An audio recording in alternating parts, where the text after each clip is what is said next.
बकाड़ा से हमारे नुमाइंदे वहीद तारिक बलोच के मुताबिक पाकिस्तान मुस्लिम लीग नून के एमपीए चौधरी गुलाम रजा रबीरह एडवोकेट ने कहा कि पीटीआई क़ियादत के दावों को झूठ का पुलंदा करार देते हुए कहा है कि पीटीआई टोले ने मुल्क में सियासी इंतशार फैलाने की कोशिश की। नाकामी के बाद अब महंगाई के खिलाफ एहतजाज का ऐलान इमरान खान और हवारियों की नाकामी का एतराफ़ है। इन ख्यालात का इजहार उन्होंने सहाफ़ियों से गुफ्तगू करते हुए किया। चौधरी गुलाम रजा रबीरह एडवोकेट ने कहा कि बदतरीन महंगाई के जिम्मेदार इमरान खान और हवारी हैं। रोना पीटना उनके मुक़द्दर में लिखा जा चुका है। इनके रोने से हुकूमत को कोई फर्क नहीं पड़ेगा। टेक्नोक्रेट सीटअप से मुताल्लिक बयान पर उन्होंने कहा, सियासी यतीमों की ऐसी पेशगोइयों की कोई अहमियत ही नहीं।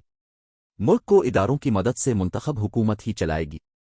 उन्होंने मजीद कहा है कि पीटीआई मुल्क को अदम इस्तेहकाम और बेयकीनी की सूरत हाल में रखना चाहती है। इमरान खान नहीं चाहते कि पाकिस्तान की मईशत चले।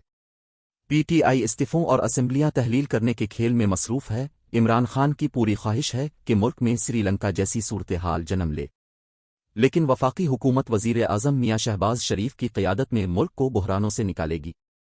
मुल्क व कौम की खुशहाली में रोड़े अटकाने वाले टोले को मायूसी का सामना करना पड़ेगा और अवाम आम इंतखाबात में उन्हें मुस्तरद कर देंगे।